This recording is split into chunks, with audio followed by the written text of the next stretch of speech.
Alright, so we're gonna do a Miller MAF conversion and tune. So, okay, I just kind of moved it up the hill so it's not really hot.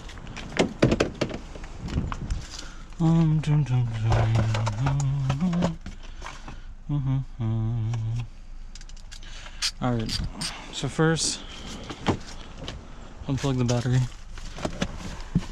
You're gonna be touching the ECU, so you don't want that kind of getting in the way.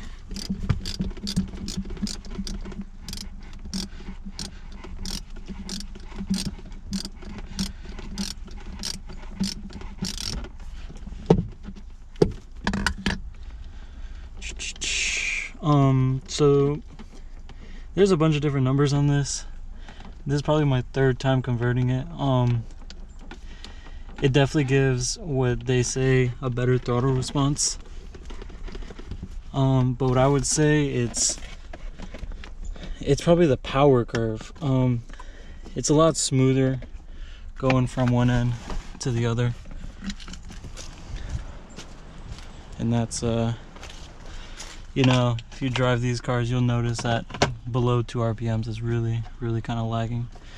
So you have your Gen 3 MAF right here, Gen 3.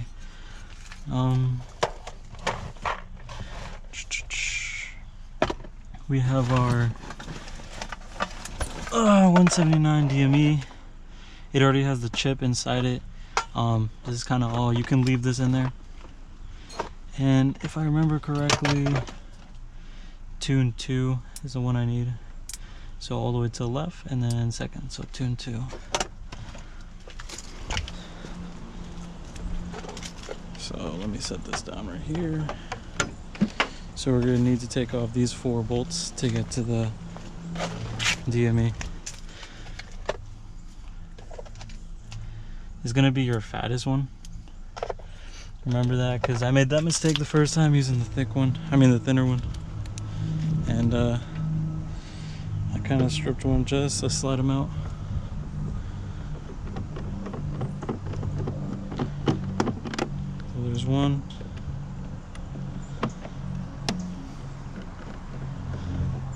Did I bring the tape?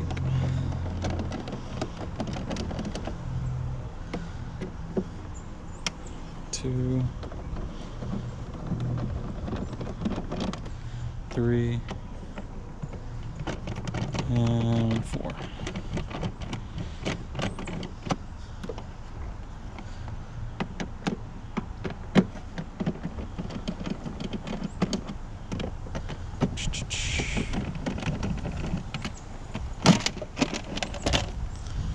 Okay, we'll put this right here.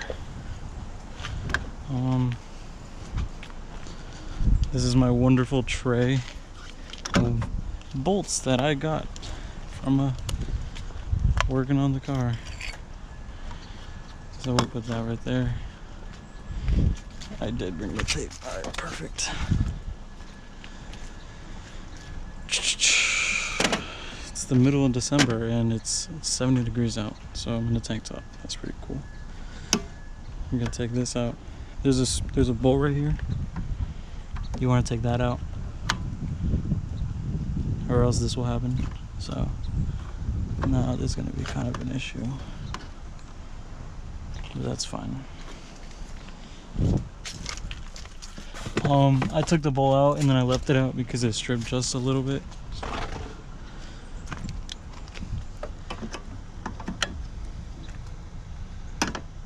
So there you go. So this is all supposed to come out together. Just like that. So when you take this bolt out, you're gonna want to separate this piece, pull it out just a little bit, and then you're gonna look for this gray and white wire right here. Mine was already pre-cut because I had this tuned, and then my clutch went out in the middle of the highway, and I thought it was this that caused the issue, but it wasn't. So in the middle of the highway, I kind of reverted it back. Okay, so you're gonna look for this gray and white wire.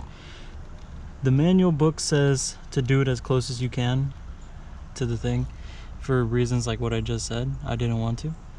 It also says to solder it for reasons like I just said. I didn't want to. And then you're gonna look for this red and blue one right here in the middle. So, gonna move this back. And it says a T soldering. So we're just gonna do is we're just gonna right here, and then we're just gonna wrap around.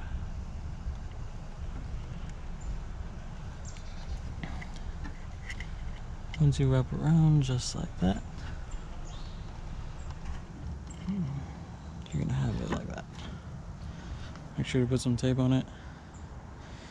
You don't want that shorting out randomly. Yeah, so clutch went out. It was already going out.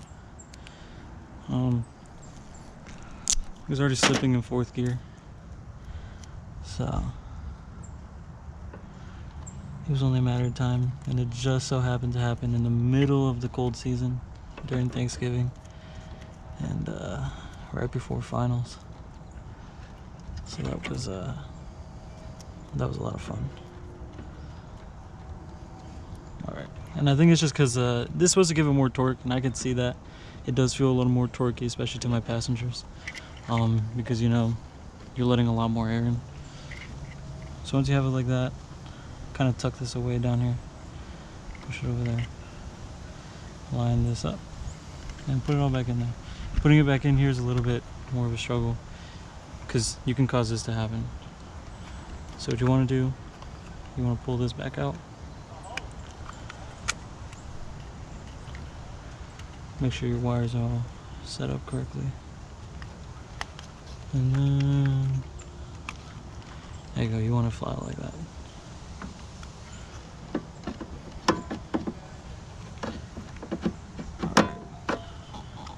Perfect. So once you do that, I'm going to take this off.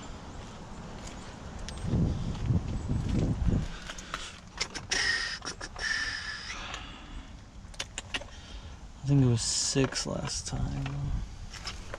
No, that was the other one. Okay, maybe it was 8. Oh, shoot.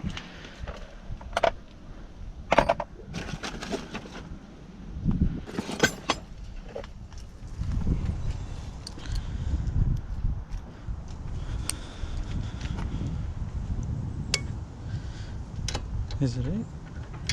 No, it's not.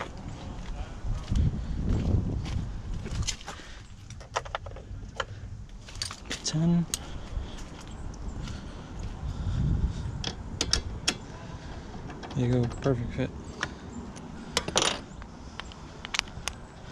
So we got this, and take these little bolts out. Be careful with these, because I dropped this many times on there, and that was not fun.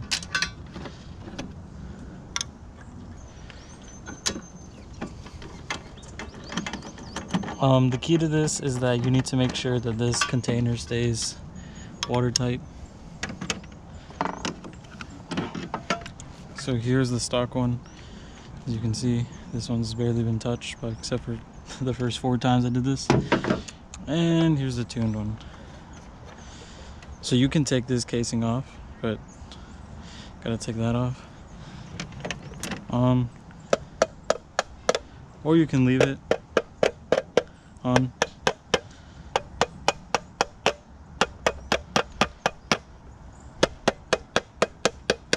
I want to leave mine on.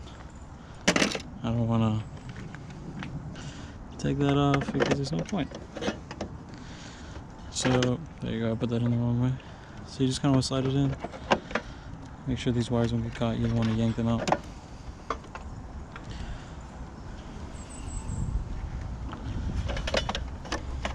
That can also go tucked in there.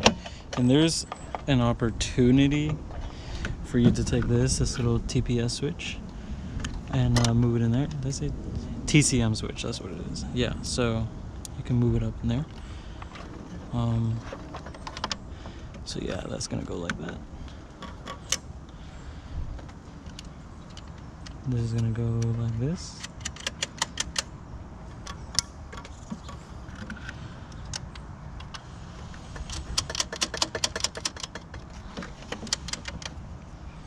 Alright, I'm gonna put down the center and tighten it down just enough to hold. You don't want to let it wiggle loosely. You're going to put this on. So this is kind of pretty much self-explanatory. Put that up in there, push this down, and you're good to go.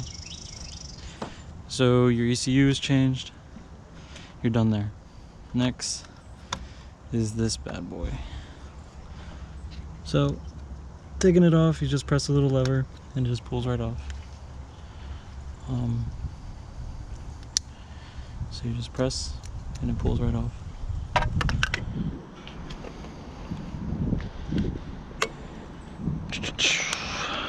So this is the one that was 6. Yeah. These little clamps, O-rings, whatever us DIY mechanics want to call it.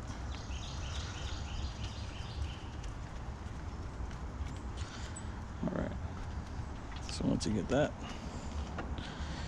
where's my MAF? So this is, I want to make sure that's kind of clean.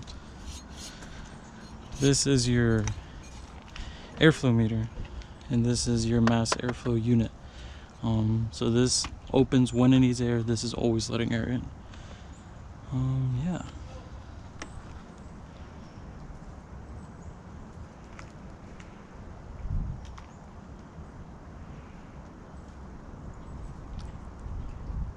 I thought that was for me. I'm just gonna pull this back.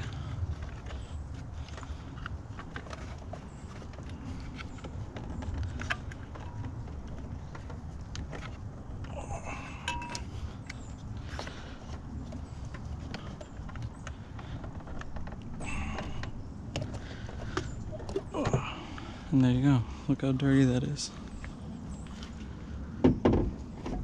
I think these go for just about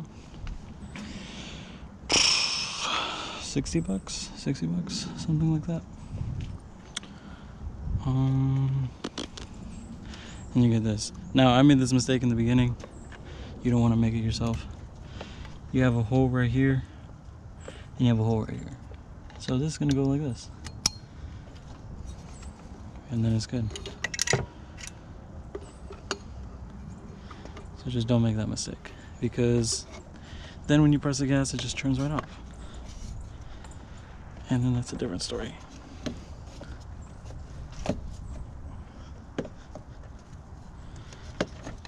Alright, perfect.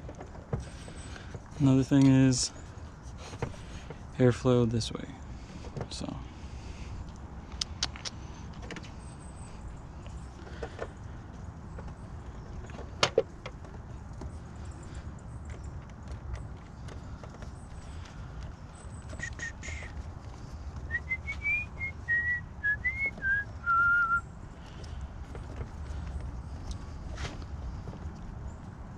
the Buffalo Soldier.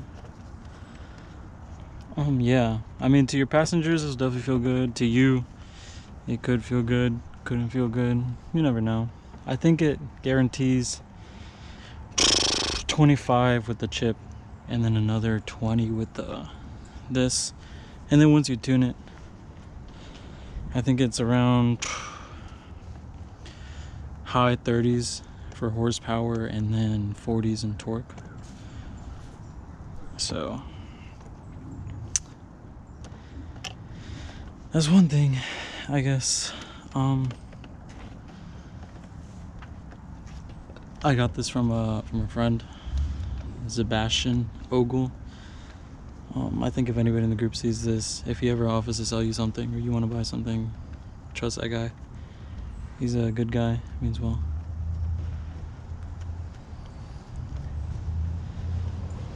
So yeah. And when you tune this, you got to use a Windows XP laptop.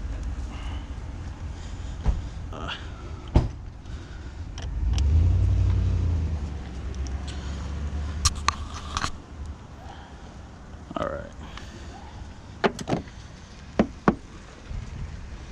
And then you're chilling.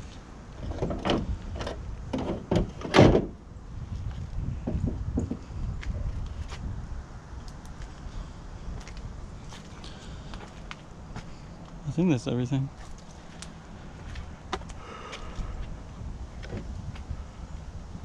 I'm kind of caught off guard.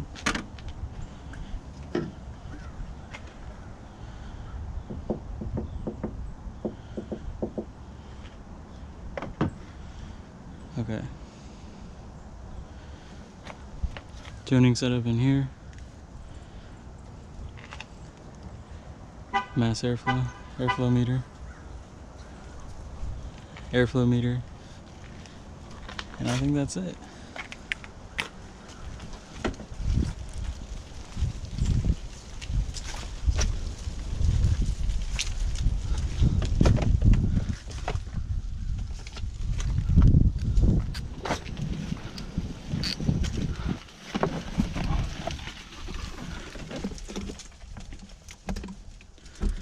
Put this back on.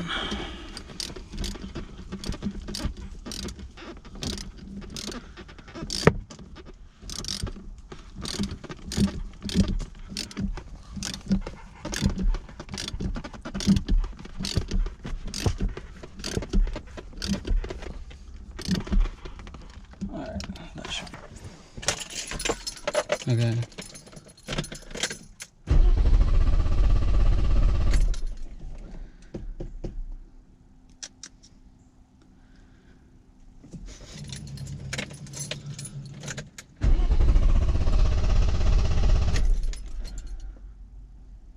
Somebody's not connected, right?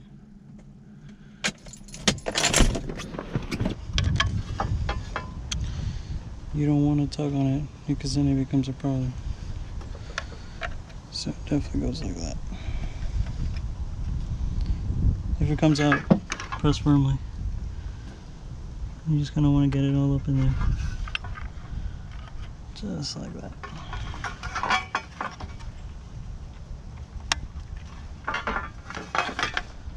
There we go.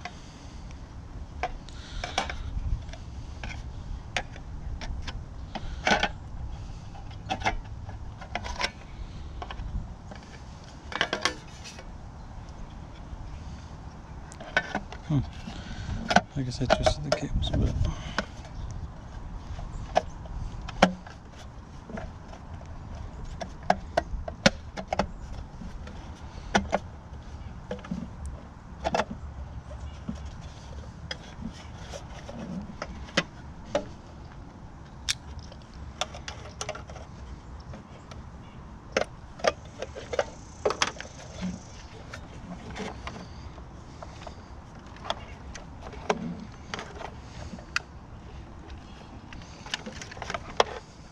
Specialist.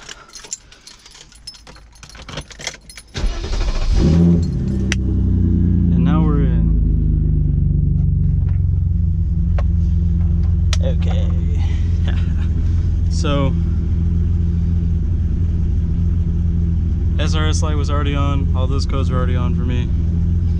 I need to change this out. It is 114. I'll put 115. It is the 12th and the 10th. And it is not 1988, but 2019 for about 20 more days. So when you originally turn this on, your car's gonna learn how to retune. It's gonna idle a little wrong. It's learning the new units. So pay attention to that.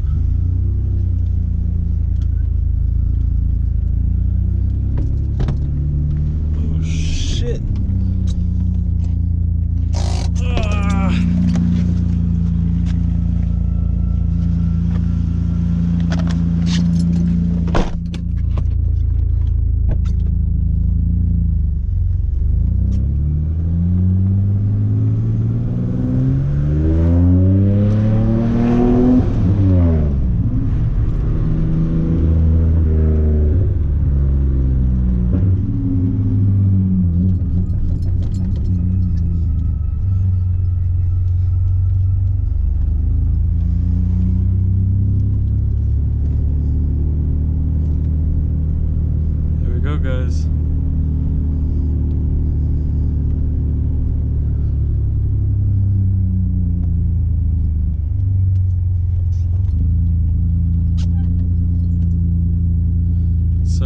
do stop, it's gonna idle a little high and then it's gonna drop.